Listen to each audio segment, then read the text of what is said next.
Hello guys, welcome to my YouTube channel. Let's start Odisha journey for educations. तो पिला माने आज आसंतु देखिबा हमर जो विभक्ति काली गतकाली हमर कारक ऊपर जो भिडियोटी नै कि आस्तिलु तबरे आज हमर विभक्ति ऊपर भिडियोटी रहिछि तो देखंतु हमें आरंभ करिबा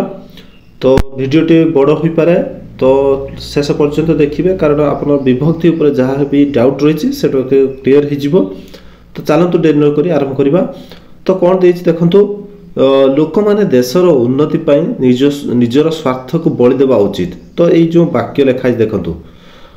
लोक माने देशर उन्नति पाई निजर स्वार्थ को बलि देबा उचित लेखा हिछि तो अन्यान्य वाक्य परि एही वाक्य रे मध्ये केते गुटे पदर समाहार अटे ठीक कारण देखंतु एठी सब गुटे गुटे पद अछि तो ये सब वाक्य रे जेति कि गुटे गुटे पद अछि एठी हला तो ये सब पद मानकर समाहार होइछि पद मानकर समाहार हेले गोटे वाक्य कहबा एथिर जे वर्ण समष्टि द्वारा संख्या कारक प्रवृत्ति सूचित ताहाको विभक्ति कहै छै यथा गोटे हला प्रथम विभक्ति द्वितीय विभक्ति तृतीय विभक्ति एमिति सब रहिछि हला प्रथम माने प्रथम रु हमर जो रहिछि सप्तम विभक्ति पर्यंत अछि सप्तम विभक्ति तेनु तार चिन्ह गुडी को किए रहिबे जदी ताने टी टा टे टाए टीए जेति रहिथिबो ताले आमे देखिबा से प्रथम विभक्ति रो अछि एवं बहुवचन रो चिन्ह जेउडा को ए माने गुडा गुड तापरे आमे देखिबा देखंतु द्वितीय विभक्ति हला कर्मकारक रे गला तापरे आमे करण कारक रे कोन चिन्ह सब रहउची देखंतु तृतीय विभक्ति रहिची तृतीय विभक्ति हबो कोठी कर्ण कारक रे सेत्री कौन चिन्ह थिले ना रे द्वारा देही देई क्रतुक मानक द्वारा मु कहथले रे द्वारा मानक द्वारा ये सब जदि थिबो ताले आपण माने जानिबे एटा कर्ण कारक रे अछि बा तृतीय विभक्ति कर्ण कारक रे तृतीय विभक्ति हुए आ संप्रदान चतुर्थी विभक्ति को जे ना राजा भिखारी को भिक्षा देले तो एठी जो कहितली काली जे चतुर्थी विभक्ति सेठी होची कुम कु की ए सब जदि थिबो ताको हमें कोन कहिपा चतुर्थी विभक्ति कहबा तापर उपादान कारक रे पंचम विभक्ति हुए तो रु ठारु उ ठु एला मानकरु मानक ठारु मानक ठु एमि जदी रहितबो हमें पंचम विभक्ति कहबा बुझे ना नेक्स्ट देखंतु षष्ठी विभक्ति खाली होजु सेटा होजु ताको कोन संबंध षष्ठी जदी रंग कर उक ये जदी रहिबो मानकर ये सब रहिबो षष्ठी विभक्ति आउ अधिकरण कारक हमें सप्तमी जानिछु जे ए रे ठारे ठाई ठी एमिति मानक ठारे मानकरे ये जदी थिबो आपण मान जानिबे एटा सप्तम विभक्ति अछि बुझियाला स्क्रीनशॉट नै जदी तो सेटा को देखि नेबे तापर देखंतु विभक्ति रो व्यवहार केमिति होइछि देखिबा हमें हा प्रथम विभक्ति होजु हमें जानिछे कर्ता कारक रे प्रथम विभक्ति हुए हमें कारक जतल पढिथिलु कहिथिलु कर्ता कारक रे प्रथम विभक्ति हुए देखंतु राम खाउ अछि गायटी चोरु अछि पिला माने आसुथिले घोड़ा गुड़िक दौड़ुचंदी देखंतु राम जेतले हला प्रथम विभक्ति गोटे जणे कथा गायटी पिला माने ए बहुवचन हेला घोड़ा गुड़िक तो प्रथम विभक्ति ये हला प्रथम विभक्ति रे हमें जानले कर्ता कारक एठी कर्ता गोटे थिबो हला घोड़ा गुड़िक कर्ता गायटी कर्ता राम कर्ता तो एठी समस्त होचंदी कर्ता हला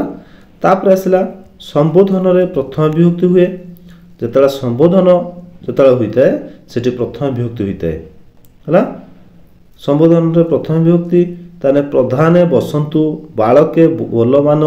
तो एठी संबोधन रे भी प्रथम विभक्ति हुए एटा भी मन रखिबे आपण माने जानिले चिन्हरु जानिले एठी वर्तमान संबोधन जेतला करा होची संबोधन रे प्रधाने बसंतु बालके बोलमान ताने एठी देखंतु बालके प्रधाने ये होचंदी समस्त किसो ना एटा होचंदी कर्ता ताने कर्ता कारक प्रथम विभक्ति हुए एवं संबोधन रे जेतला करा हेतियो सेतल भी प्रथम विभक्ति होबो बुझबाले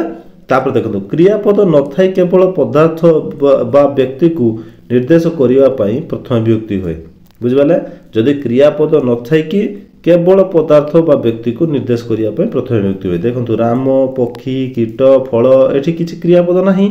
ताने किए राम की एमिति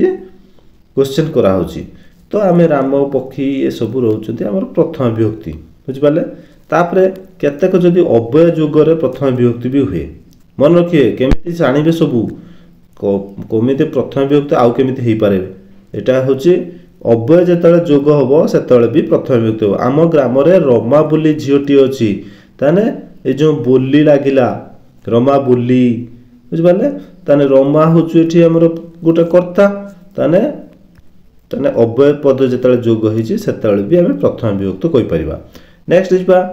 କର୍ମବାଚ୍ୟରେ ଯେଉଁ ରହିଛି କର୍ମବାଚ୍ୟରେ ରହିଛି କର୍ମବାଚ୍ୟରେ ବାକ୍ୟରେ ମାନେ କର୍ମର ପ୍ରଥମ ବିଭକ୍ତି ହୁଏ। କର୍ମବାଚ୍ୟ ସୀତା ଦ୍ୱାରା ପ୍ରବନ୍ଧଟି ପାଠ କରାଗଲା ହେଲା, ପ୍ରବନ୍ଧଟି ଯେଉଁ ରହିଲା ଏଠି କର୍ମ ଗୋଟେ ହେଇଗଲା, ତାହେଲେ କର୍ମ ଦ୍ୱାରା ପ୍ରଥମ ବିଭକ୍ତି ବି ହେବ। ଆଉ ସଂଖ୍ୟାବାଚକ ଶବ୍ଦ ଯୋଗରେ ପ୍ରଥମ ବିଭକ୍ତି ବି ହୁଏ। ସଂଖ୍ୟାବାଚକ 11ଟି, ବୁଝିପାରିଲେ? ତାହେଲେ 11ଟି ଟି ଆସିଗଲା, ତାହେଲେ ସେତେବେଳେ ଆସିଗଲା ପ୍ରବନ୍ଧ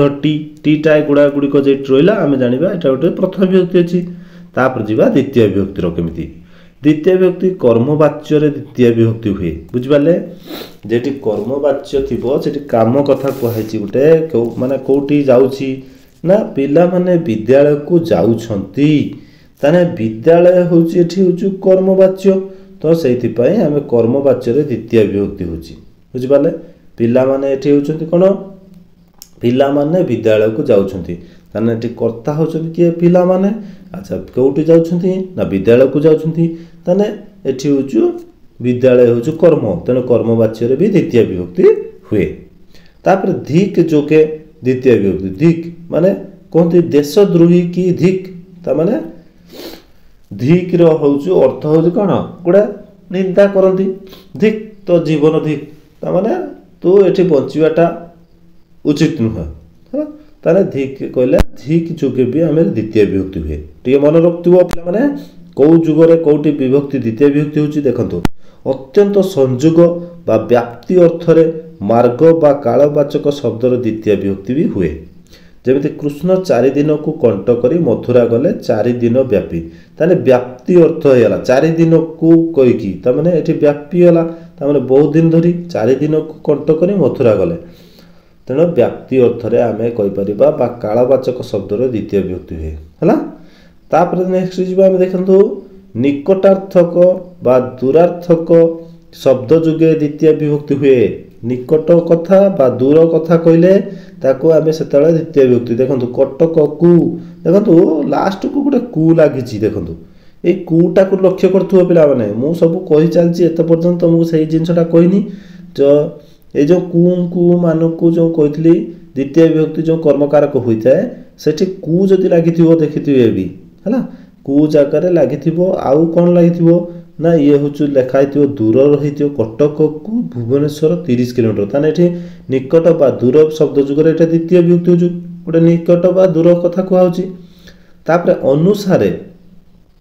ଏହି ଅର୍ଥ ବୁଝାଇବା ପାଇଁ ଦ୍ୱିତୀୟ ବିଭକ୍ତି। ଦେଖନ୍ତୁ ତା କର୍ମକୁ ଏପରି ଫଳିଲା, ତାହେଲେ ଏ କର୍ମକୁ ଲେଖା ହେଲା, ଦେଖିଲା କୁ ଲାଗିଲା ମାନେ ଏଠି ଆମେ ଜାଣିବା ଦ୍ୱିତୀୟ ଚତୁର୍ଥୀ ଲାଗିବ ହେଲା, ତାହେଲେ ଦ୍ୱିତୀୟ ବିଭକ୍ତି ଲାଗିବ, କିନ୍ତୁ ଚତୁର୍ଥୀ ବିଭକ୍ତି କେଉଁଠି ଲାଗେ, ସେ ଅପାଦାନ କାରକ ଲାଗେ, ବୁଝିପାରିଲେ? ତ ଦେଖନ୍ତୁ ଚତୁର୍ଥୀ ବିଭକ୍ତି ସମ୍ପ୍ରଦାନରେ ଟିକେ। ତାପରେ ଦେଖନ୍ତୁ ବିପ୍ସା ବା ଦ୍ୱିରୁକ୍ତି ବୁଝାଇବା ପାଇଁ ଆମେ କ'ଣ କହିବା, ଦ୍ୱିତୀୟ ବିଭକ୍ତି ହୁଏ। ବିପ୍ସା ମାନେ ବାରମ୍ବାର ଯେଉଁଠି ଆସିଥିବ, ଦେଖନ୍ତୁ ଦିନକୁ ଦିନ ବିପ୍ସା ଆସିଗଲା, ମାସକୁ ମାସ ବାରମ୍ବାର କଥା କହୁଛୁ, ମାସ ଅଛି ପୁଣି ମାସ ଅଛି, ବର୍ଷକୁ ବର୍ଷ, ଘରକୁ ଘର, ଦେଖନ୍ତୁ ସବୁ ଲାଷ୍ଟକୁ କୁ ଗୋଟେ ଲାଗୁଛି ସମସ୍ୟାରେ, ତେଣୁ ସେଇଥିପାଇଁ ଏହାକୁ ଆମର ଦ୍ୱିତୀୟ ବିଭକ୍ତି କହିବା। ତାହେଲେ କର୍ମକାରକରେ ଆମେ ଜାଣିଛେ ଦ୍ୱିତୀୟ ବିଭକ୍ତି, ତେଣୁ କର୍ମବାଚ୍ୟ ଏବଂ ଭାବବାଚ୍ୟରେ କର୍ତ୍ତାର ଦ୍ୱିତୀୟ ବିଭକ୍ତି ହୁଏ। ଦେଖନ୍ତୁ କର୍ମବାଚ୍ୟ କ'ଣ ନା ତୁମକୁ ଆଜି ଘରକୁ ଯିବାକୁ ହେବ, ତାହେଲେ ଏଠି ହେଲା କର୍ମବାଚ୍ୟ, ତୁମକୁ ଆଜି ଘରକୁ ଯିବାକୁ ହେବ, ତାହେଲେ ତୁମକୁ ହେଉଛି ଆମର କର୍ତ୍ତା ହେଲା, ଆଜି ଘରକୁ ଯିବାକୁ ହେବ। ତାପରେ ରାମକୁ ଖେଳି ଆସେ, ତାହେଲେ ଏଠି ହେଉଛି ଭାବବାଚ୍ୟ ଅର୍ଥରେ ଏଠି ହେଉଛି କର୍ତ୍ତା ଦ୍ୱିତୀୟ ବିଭକ୍ତି ହେଇଛି, ବୁଝିଗଲା? ତାପରେ ନେକ୍ସଟ ଯିବା ଆମେ କ'ଣ ନା ମୂଲ୍ୟ ଅର୍ଥରେ ଦ୍ୱିତୀୟ ବିଭକ୍ତି ଅଛି, କାହିଁକି ନା ମୂଲ୍ୟ ଅର୍ଥରେ ଟଙ୍କାକୁ ଖଣ୍ଡେ ପାନ, ତାହେଲେ ଏଠି କୁ ଲାଗିଲା, ଦେଖନ୍ତୁ ଧାନ ବସ୍ତାକୁ 1000 ଟଙ୍କା, ତାହେଲେ ଏଠି ହେଉଛି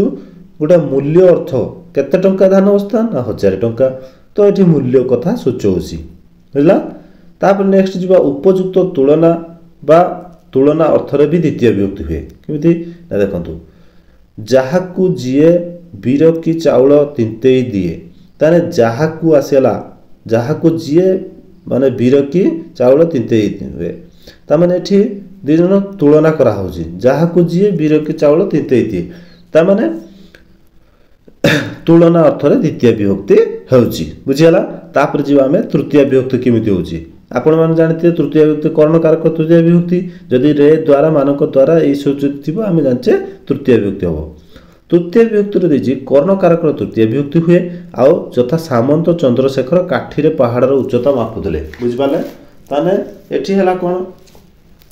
ना क्रिया विशेषण रे तृतीय विभक्ति हुए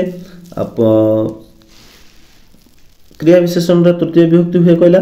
कोन ना जथा पवन धीरे बहुची ताने क्रिया विशेषण कोन क्रिया होचु एठी बहुची ता पूर्व होचु धीरे होचु क्रिया को विशेषण करचु धीरे केमिति बहुची ना धीरे बहुची ताने हमें कहले क्रिया विशेषण रे तृतीय विभक्ति हो धीरे देखंतु आ तार चिन्हटा को सबले देखिबे चिन्ह अछि रे अछि हमें कहथले रे जदि द्वारा हला ये सब जदि रहइबो ताने हमें कहि परिया एटा तृतीय विभक्ति हेइ परछि बुझि पाले तापर मूल्य अर्थ रे तृतीय विभक्ति भी हेइ पाइबो मूल्य अर्थ रे माने 10 टंका रे कोड़ाए गुड़े आपण मान तो कहबे द्वितीय विभक्ति भी मूल्य थिला किंतु देखो द्वितीय विभक्ति मूल्य थिला किंतु सेठी हमें कु लगौतले किंतु एठारे रे लागि छि देखंतु 10 टंका रे कोड़ाए बा गुटिए नडिया कथा कोहा छि हला मूल्य अर्थ रे ताने हला तृतीय विभक्ति आउ कोन ना बेसी उना हिन्न सान बड़ प्रभृति शब्द जोगरे तृतीय विभक्ति हुए देखंतु श्याम बंधु धन रे बड़ ताने देखंतु धन रे लागिछि रे लागिछि ताने सान बड़ हिसाब रे भी तृतीय विभक्ति हो से कर्म रे हीन हरि मो ठार बयस रे उना गोपाल उच्च रे सान तो आमे एडा देखि परछे तापर आसला नाम गोत्र जाति वर्ण स्वभाव प्रकृति आदि शब्द जुगरे भी तृतीय विभक्ति हुए हला नाम गोत्र जाति वर्ण स्वभाव ये समस्त क्षेत्र रे आमे तृतीय विभक्ति हो देखंतु विराटंक ना रे राज्य कार्य चालू थिला ताने ना रे देची देखंतु ना रे कहला माने नाम को कहला नाम शब्द जुगरे आमे तृतीय होचे आउ स्वभाव रे देखंतु सीता स्वभाव रे सरल हला स्वभाव अर्थ रे से जाति रे कर्ण अटे जाति अर्थ रे आमे कहले रे सब रे लागि देखि परथुए निम्न माने निम्ब प्रकृति रे पिता ताने प्रकृति जोइला प्रकृति अर्थ रे आमे तृतीय कहि परिया से वर्ण रे कला ताने वर्ण रे कला रहिला माने वर्ण भी आमे कहि परिया कोन तृतीय विभक्ति से गोत्र रे काश्यप गोत्र रो अनुसार आमे तृतीय विभक्ति कहि पाले हला बुझिला नेक्स्ट जिबा आमे देख दो च लिखछि कोन अंग विकार रे तृतीय होइताय मन रखतु ए बहुत इंपोर्टेंट माने जो विभक्ति बहुत इंपोर्टेंट आपण माने बुझिया पे बहुत इंपोर्टेंट अंग विकार रे तृतीय माने जदि गोटे अंग खराब हिची गोपाल पाद रे खंज लिखाइ छी अच्छा हरि हाथ रे केंपा ताने अंग माने हम शरीर अंग गोटे नष्ट हिया बा किछि खराब हि सेतले कहि परिबा हमें तृतीय विभक्ति हबो हला को अर्थ रे कहबो आपण माने वाक्य भी पढी के आपण जानबे जे एटे अंग रे हरि हाथ रे केंपा केंपा माने गोटे अंग विकार हिची तो तृतीय विभक्ति हेबो नेक्स्ट जिबा हमें कोन ना क्रिया समाप्ति बा फल प्राप्ति बुझाइले काल बा मार्ग वाचक शब्द रे तृतीय विभक्ति होइताय बुझि पाले तो ये हला तृतीय विभक्ति होची कोन जथा 2 वर्ष रे पोल काम सरिला 2 वर्ष रे पोल काम सरिला ताने एठी क्रिया समाप्ति हिची से कहची क्रिया समाप्ति बा फल प्राप्ति बुझाइले हमें कहबा काल बा मार्ग वाचक शब्द रे तृतीय हबो 2 वर्ष रे पोल काम सरिला तो देखि परतुए ये हला हमर कहला 2 वर्ष रे पोल कामटा सरि जाइछि माने समाप्ति हि जाइछि ताने समाप्ति अर्थ रे हमें तृतीय विभक्ति बसेबा कारण बा हेतु अर्थ रे तृतीय विभक्ति कारण बा हेतु अर्थ रे हमें तृतीय विभक्ति बसेबा एमति ना मुनि अभिशाप रे जदुवंश क्षय हैला गोटे कारण रहिछि काहे की हैला ना अभिशाप रे जदुवंश क्षय हैला ताने कारण रहिछि से रोग रे कष्ट पाउछि ताने रोग रे कष्ट पाउछि माने एठी हैला हमरो कारण बा हेतु अर्थ रे एठी तृतीय हैला तापर आसला प्रयोजनार्थक बा वारणार्थक पद जुग रे तृतीय भी हेबो किमिति ना चरित्र नथिले गुण रे की प्रयोजन ताने प्रयोजन अर्थ रे आसीला एठी ହେଲା। ଆଉ ବାରଣାର୍ଥରେ କେମିତି ନା ଶାନ୍ତି ନଥିଲେ ଜୀବନରେ କି ଲାଭ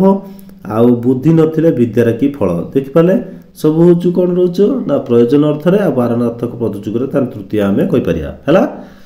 ସବୁରେ ରେ ଲାଗିଛି ଦେଖୁଥିବେ, ରେ ଲାଗିଲା ମାନେ ଆମେ ତୃତୀୟ ବିଭକ୍ତି ଚାଲିଯିବା। ତାପରେ କେଉଁ ଅର୍ଥରେ ଯଦି ପ୍ରକାଶ କରିବ ଆପଣମାନେ ସେ ବାକ୍ୟଟିକୁ ଦେଖିକି ଆମେ ଜାଣିପାରିବା କେଉଁ ଅର୍ଥରେ। ତାପରେ ଆମେ ଦେଖିବା ଚତୁର୍ଥୀ ବିଭକ୍ତି ହେଲା। ଚତୁର୍ଥୀ ବିଭକ୍ତି କ'ଣ ରହିଛି ନା ସମ୍ପ୍ରଦାନ କାରକରେ ଚତୁର୍ଥୀ ବିଭକ୍ତି ହୋଇଥାଏ। ଏଇଟା ଜାଣିଛନ୍ତି ତ, କାରକ ଯେତେବେଳେ ପଢ଼େଇଥିଲୁ କହିଥିଲୁ ତ ଯଥା ମାନ୍ୟବର ରାଜ୍ୟପାଳ ଭିନ୍ନକ୍ଷମକୁ ଗାଡ଼ି ଦାନ କଲେ। ଦେଖନ୍ତୁ ଏଇ ଦାନ ଆସିଗଲା, ଭିନ୍ନକ୍ଷମକୁ ଦାନ କଲେ, ତାହେଲେ ଏଠି ସମ୍ପ୍ରଦାନ କିଏ ହେଲା ନା ଭିନ୍ନକ୍ଷମକୁ ହେଲା ସମ୍ପ୍ରଦାନ ଆସିଗଲା। ସମ୍ପ୍ରଦାନ କାରକରେ ତାହେଲେ ଆମର ଚତୁର୍ଥୀ ବିଭକ୍ତି ହେଲା। ଆଉ ଓଙ୍କରେ ହର୍ଷ ଲେଖା ହେଲା, ସମ୍ପ୍ରଦାନ ଯେତେବେଳେ କରାହେଲା ଭିନ୍ନକ୍ଷମକୁ ହେଲା। ନିବାରଣ ଅର୍ଥରେ ଚତୁର୍ଥୀ, ନିବାରଣ ମାନେ ମନା କରାଯିବା। ଡାକ୍ତର ରୋଗୀକୁ ଔଷଧ ଦେଲେ ଏଠି ଏଠି ହେଉଛି ଆମର ନିବାରଣ ମାନେ ଗୋଟେ ରୋଗଟାକୁ ଆମେ ସମୂଳେ କ'ଣ କରିବା ଯେଉଁ ରୋଗ ହେଇଛି ତାର ଉପଚାର କରିବା ପାଇଁ। ତେଣୁ ଡାକ୍ତର ରୋଗୀକୁ ଔଷଧ ଦେଲେ, କାହାକୁ ଦେଲେ ନା ରୋଗୀକୁ ଦେଲେ। କ'ଣ ଦେଲେ? ଔଷଧ ଦେଲେ। ତାହେଲେ ରୋଗୀକୁ ଯେତେବେଳେ ହେଇଗଲା ଏଠି ନିବାରଣ ମାନେ ରୋଗୀର ରୋଗକୁ ନିବାରଣ କରିବା ପାଇଁ ଔଷଧ ଦିଆହେଉଛି। ମଶାକୁ ଧୂଆଁ ଦିଅ, ତାହେଲେ ଏଠି ନିବାରଣ କ'ଣ କରାଯାଉଛି ନା ମଶାକୁ ଯଦି ଧୂଆଁ ଦେଇଦେବା ତାହେଲେ ସେମାନେ ଆଉ ଆସିବେ ନାହିଁ। ତ ସେଥିପାଇଁ ନିବାରଣ ଅର୍ଥରେ ଚତୁର୍ଥୀ ହୁଏ। ଆଉ ନିମିତ୍ତାର୍ଥେ ଚତୁର୍ଥୀ ବିଭକ୍ତି ହୁଏ। ଆଉ ଗୋଟେ ମନେ ରଖିଥିବ ପିଲାମାନେ,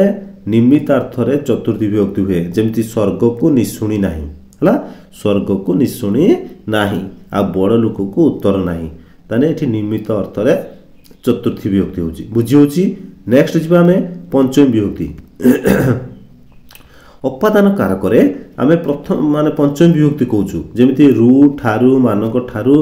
ଇଏ ଯଦି ଥିବ ଆମେ କହିବା ପଞ୍ଚମୀ ବିଭକ୍ତି ଅଛି। ତେଣୁ ଗଛରୁ ପତ୍ର ପଡ଼ିଲା, ଗଛରୁ ଯେତେବେଳେ ପତ୍ର ପଡ଼ିଲା ତାହେଲେ ଆମେ କହିଲେ କ'ଣ ଏଟା ପଞ୍ଚମୀ ବିଭକ୍ତିରେ ରହିଛି। ତେଣୁ ରୁ ରହିଛି। ଆଉ ବିଚ୍ଛିନ୍ନ ଅର୍ଥରେ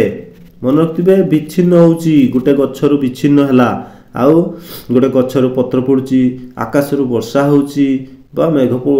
ମେଘରୁ ବର୍ଷା ହେଉଛି, ଏମିତି ଆମେ କହୁଛେ ଯେତେବେଳେ ସେଠି ଗୋଟେ ବିଚ୍ଛିନ୍ନ ହେଉଛି। ତ ଛାତରୁ ପାଣି ଗଳୁଛି, ତ ଏସବୁ ବିଚ୍ଛିନ୍ନ ଅର୍ଥ। ହେତୁ ବା କାରଣ ବୁଝାଇଲେ ବି ପଞ୍ଚମୀ ବିଭକ୍ତି ହୁଏ। ହେତୁ ବା କାରଣ ଯଦି କିଛି ବୁଝାଇବ ତାହେଲେ ଆମେ କହିବା ପଞ୍ଚମୀ ବିଭକ୍ତି। ଯେମିତି ନିଜ ଦୋଷରୁ ପ୍ରାଣୀ କଷ୍ଟ ପାଏ, ତାହେଲେ ନିଜ ଦୋଷ କାରଣରୁ, ତାହେଲେ ହେତୁ ଅର୍ଥରେ ବା କାରଣ ଅର୍ଥରେ। ବ୍ୟବହାରରୁ ବିଦ୍ୟା ଜଣାଯାଏ, ତାହେଲେ ବ୍ୟବହାରରୁ କହିଛି ବିଦ୍ୟା ଜଣାଯାଏ। ତାପରେ ନେକ୍ସଟ ଯିବା, ଦେଖନ୍ତୁ ଭିନ୍ନ ବା ଅଲଗା ବୁଝାଇଲେ ବି ପଞ୍ଚମୀ ବିଭକ୍ତି ହୁଏ। ଭିନ୍ନ ବା ଅଲଗା, କଥାରୁ କାମ ଅଲଗା ହେଲେ ଗଲା, ବୁଝିପାରିଲେ। ତ ଏଠି ଅଲଗା ହେଇଗଲା, ଅଲଗା ଅର୍ଥରେ ବୁଝାଇଲେ ପଞ୍ଚମୀ ବିଭକ୍ତି। ଆଉ ରୁ ଲାଗିଛି, ଦେଖନ୍ତୁ ପଞ୍ଚମୀ ବିଭକ୍ତିର ଚିହ୍ନ ହେଉଛି ରୁ। ତାହେଲେ ରୁ ଯଦି ଲାଗିଥିବ ଆମେ ଜାଣିପାରିବା ସେଟା ଗୋଟେ କ'ଣ ଏକ ବଚନ ଯେଉଁ ରହୁଛି ହେଲା, ଏକ ବଚନ। ତ ଏକ ବଚନରୁ ଆମର କ'ଣ କହିପାରିବା, ଏଠି ପଚାରିଦେବ କେତେ ବଚନ ଅଛି, ତା ଆପଣମାନଙ୍କୁ କହିଛି। ରୁ ଯଦି ଥିବ ଠାରୁ ଉ ହୁ ଠୁ ଠଉ ଆଉ ଠଉ ଏସବୁ ଯଦି ଥିବ ଏ ପଞ୍ଚମୀ ବିଭକ୍ତି ହେବ। ତ ଏଠି ରହିଛି ରୁ ରହିଛି, ତାହେଲେ ଏଇଟା ପଞ୍ଚମୀ ବିଭକ୍ତିର ଚିହ୍ନ। ତାପରେ ଆସିଲା ତୁଳନାତ୍ମକ ଭାବେ ଉତ୍କର୍ଷ ବା ଅପକର୍ଷ ବୁଝାଇଲେ ପଞ୍ଚମୀ ବିଭକ୍ତି ହୋଇଥାଏ। ଯେମିତି ସିଂହ ହାତୀ ଠାରୁ ବେଶୀ ବଳବାନ, ତାମାନେ ଏଠି ଗୋଟେ ତୁଳନା ଦିଆହେଉଛି ତୁଳନାତ୍ମକ ଭାବେ। କାହାଠାରୁ ନା ହାତୀ ଠାରୁ, କିଏ ନା ସିଂହ। ତାହେଲେ ଇଏ ଯେଉଁ ଆମର କ'ଣ ହେଲା ନା ଏଠି ସେଇଥିପାଇଁ ପଞ୍ଚମୀ ବିଭକ୍ତି ହେଉଛି। ଗୋଟେ ତୁଳନାତ୍ମକ ବା ଉତ୍କର୍ଷ ଅପକର୍ଷ ହିସାବରେ ହୀରା ସୁନା ଠାରୁ ମୂଲ୍ୟବାନ, ଦେଖିପାରିଲେ। ତାହେଲେ ଉତ୍କର୍ଷ ବା ଅପକର୍ଷ ବୁଝାଇଲେ ବି ପଞ୍ଚମୀ ବିଭକ୍ତି ହେଉଛି। ଆଉ କ'ଣ ହେବ ଦେଖିବା, ଦିଗ ନିର୍ଣ୍ଣୟରେ ଯେଉଁଠାରେ ଦିଗ ନିର୍ଣ୍ଣିତ ହୁଏ ତାହାର ପଞ୍ଚମୀ ବିଭକ୍ତି ହୁଏ। ତାହେଲେ ଦିଗ ନିର୍ଣ୍ଣୟରେ ବି ଆମର ପଞ୍ଚମୀ ବିଭକ୍ତି ହେବ। ଦେଖନ୍ତୁ ପୁରୀ ଠାରୁ ପୂର୍ବକୁ ସମୁଦ୍ର, ତାହେଲେ ଦିଗ ନିର୍ଣ୍ଣୟ କରୁଛୁ ଏଠି। ପୁରୀର ତା ପୂର୍ବ ଦିଗକୁ ସମୁଦ୍ର ଅଛି ବୋଲି ଗୋଟେ ଦିଗରେ ସୂଚାଉଛି। ତ ମାନେ ଯଦି ଯେଠି ଦିଗ ସୂଚାଇବ ସେଠି ଆମେ କହିବା ପଞ୍ଚମୀ ବିଭକ୍ତି। ଯେଟା କଟକ ଠାରୁ ଦକ୍ଷିଣରେ ପୁରୀ ଅବସ୍ଥିତ, ଏମିତି ହେଲା, ବୁଝି ହେଉଛି। ତାପରେ ନେକ୍ସଟ ଯିବା, ମାର୍ଗ ଏବଂ କାଳର ପରିବ୍ୟାପ୍ତିରେ ପଞ୍ଚମୀ ବିଭକ୍ତି ହୋଇଥାଏ। ଯଥା ଅତୀତରେ ଓଡ଼ିଶା ଗଙ୍ଗା ଠାରୁ ଗୋଦାବରୀ ପର୍ଯ୍ୟନ୍ତ ବିସ୍ତୃତ ଥିଲା। ଦେଖନ୍ତୁ ଗଙ୍ଗା ଠାରୁ ରୁ ଲାଗିଗଲା ହେଲା। ତାହେଲେ मार्ग बा काल मार्ग माने कौन रास्ता अतीत ओडिशा गंगा ठारू गोदावरी पर्यंत गोटे विस्तृत थिला तामाने गोदावरी पर्यंत विस्तृत थिला माने गोटे मार्ग विषय कथा कहूछु कार्तिक ठारू शीत आरंभ हुए ताने कार्तिक ठारू माने गोटे समय रहिछि शीत आरंभ हुए तापर देखंतु असमापिका क्रिया लोप हेले सेई क्रियार कर्म और अधिकरण स्थान रे पंचम विभक्ति हुए है असमापिका क्रिया लोप हेले जदि से क्रियार कर्म अधिकरण स्थान रे पंचम विभक्ति हुए से कोठारू देखुछि कोठारे छाड़ी कोठारू जो रही कोठारू देखुछि है मु तांकू दूररू देखिली ताने एठी हला कोन ना कर्म एवं अधिकरण स्थान रे आमे पंचम विभक्ति कौन कर व्यवहार कर देखो रक्षार्थ पराजय आदि शब्द जोगरे पंचम विभक्ति भी हुए है रक्षार्थ एवं पराजय क्षेत्र में पंचम विभक्ति हुए ईश्वर तुमको विपदरू रक्षा करंतु ताने रक्षा करने अर्थ रे आमे कहले पंचम विभक्ति हम आ पराजय तुम्हें तुम भाषा को संकट रक्षा कर ये भी रक्षा अर्थ रे पंचम विभक्ति है। अच्छा कांची राजा पुरुषोत्तम देव ठारू परास्त होइथिले ताने तांको ठारू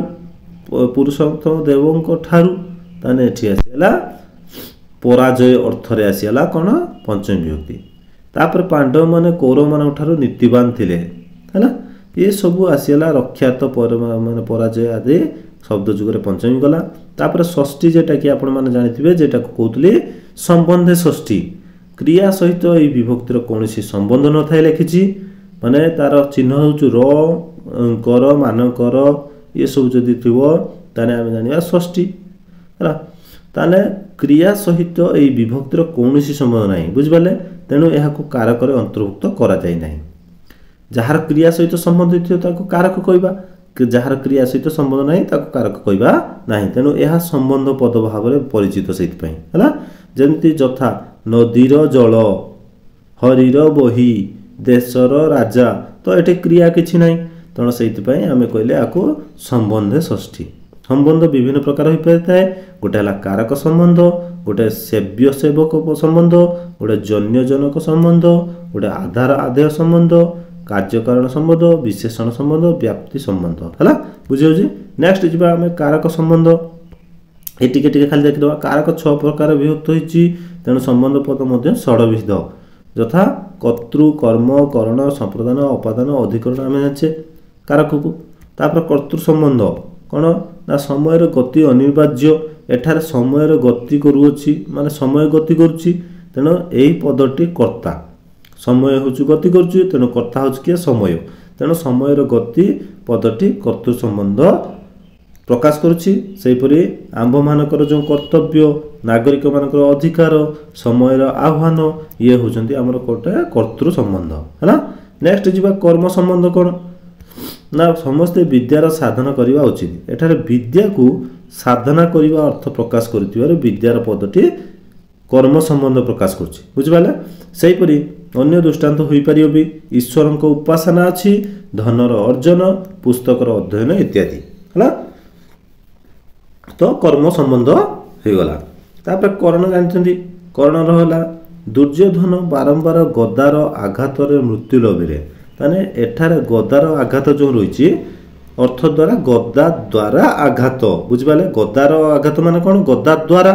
ताने द्वारा रे द्वारा मानक द्वारा ए सब लागिने तृतीय विभक्ति हुए तेणु अर्थात गदार पदटी कर्ण संबंध प्रकाश करुछि आमे जानछे तृतीय विभक्ति कर्ण कारक आ सेहिपरि रोगर जंत्रणा ता माने रोग द्वारा जंत्रणा है ना स्वरर आघात स्वर द्वारा आघात आ क्षुदार पीड़ा ये सब हमर जो कर्ण संबंध बुझिला नेक्स्ट जिबा संप्रदान संबंध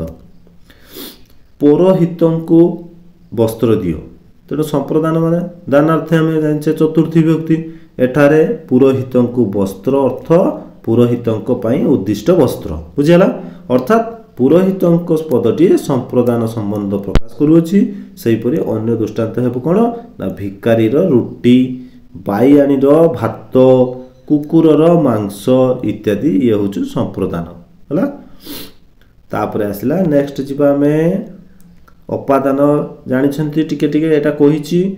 अपादान कारक जो कहिके आसली कोन ना रु ठारू मानक ठारू जदि थियो अपादान कारक जेटा कि होछु हमर अपादान कारक रे पंचमी विभक्ति हुए तो एही अंचल रे हातीर भय अछि ताने एठारे हातीर भय अर्थ होछि हाथी ठारू भय आपण मान देखिए र एठी अछि र तो हमर कोन हैला र केडी थाए ना जदि षष्ठी रो थाए किंतु एठी हाथी रो भय अर्थ माने हाथी ठारू भय बुझिला तेनु ठारू रु ठारू एठी जो प्रथम लेखा अछि देखंतु रु ठारू मानक ठारू तेनु ये जदि थिबो आमे जानचे एटा पंचम विभक्ति हबो तेनु हाथीर भय पदटी अपादान संबंध प्रकाश करूछि तेनु सेही परि सर्पर भय गुरु को उपदेश पिता को वत्सना ये सब हे परिबो हला बुझिला नेक्स्ट जिवा 6 नंबर कोन दिछि अधिकरण संबंध जे कोन होता रे ठारे मानक ठारे आमे जानिचे तो ये होछु अधिकरण कारक रे आमे सप्तम विभक्ति हुए तान देखंतु ताकर कला रो अनुराग समस्त को मुग्ध करे एठी अर्थ बुझौछि कोन ना कला रो देछि रो माने कला रो हबो ना कोन हबो कला रो अनुराग अर्थ होछि कला रे अनुराग हला सेति पई आमे तेनु कला रो पदटी अधिकरण संबंध प्रकाश करूछि एठी आ सेहि परि संध्यार भ्रमण उद्यानर फूल सायंकालर भ्रमण प्रवृत्ति होइछि बुझियाला नेक्स्ट जीवा हमें सेवा माने सेव्य सेवक संबंध रे प्रभुंक भृत्य देवंक भक्त ये अर्थ रे हेबो पुडी जन्य जनक संबंध एमिति सब आपण माने टिके देखि नेबे हला हमें सही षष्ठी विभक्ति विषय गला देखो केते षष्ठी अछि ना टिके डिस्कशन कर दवा देखो वन्य जनक संबंध रे आमे हरिर पुओ जनकर झियो पवनर पुत्र ये हबो आधार आधेय संबंध केमिति ना पुष्करणीर जल जमीर धान आउ बस्तार चाउल ये सब गला कार्य कारण संबंध रे परिश्रमर फल पापर परिणाम पुण्यर फल बुझिबाले ये सब देखुचंदी विशेषण संबंध गुणर पिला सुखर दिन आदरर कन्या ये सब जदि रहिथिबो एमि सब हेबो तापर आमे जिबा देखंतु सप्तम विभक्ति जेटा कि षष्ठी विभक्ति रे हमर एते यूज हुए नाही तो सप्तम विभक्ति आमे देखिबा कोन ना अधिकरण कारक रे सप्तम विभक्ति हुए बुझबाले अधिकरण कारक रे आमे सप्तम विभक्ति हुए देखंतु वर्षा काल रे कदम्ब फूल फुटे बुझबाले कदम्ब फुटे तेनु सप्तमी रे आमे कोन गाले ना जदी रे थिबो हला ठारे थिबो ये सब मानक रे ये सब जदी थिबो आमे जानचे एटा सप्तम विभक्ति हबो सप्तम विभक्ति रे देखंतु वर्षा काल रे कदम्ब फुटे ला वर्षा काल रे कदम्ब जदी फुटे ताने रे लागिछि ठी ताने एठी अधिकरण कारक सप्तमी होइछि ताने पुष्करणी रे पद्म फुटिछि ताने रे लागिछि ताने आमे जानि जा सप्तम विभक्ति हबो बुझिला तापर आसला भाव अर्थ रे सप्तमी भावे सप्तमी सूर्य उदय रे पद्म फुटे ता माने ताको दी जण भितरे कोन रहिछि संपर्क रहिछि सूर्य जतले उदय हबो सेतबेले पद्म फुटे हैला तापरे वर्षा आगमन रे कृषक आनंदित होंती ताने वर्षा जतले आसे सेतबेले कृषक आनंदित होंती ताने वर्षा आसिले कृषक आनंदित होंती तनो एठी होछु भाव अछि ताको भितरे गोटा संपर्क रहिछि हैला तापरे विप्सा अर्थ रे बा पुनः पुनः उल्लेख स्थल रे सप्तम विभक्ति भी हुए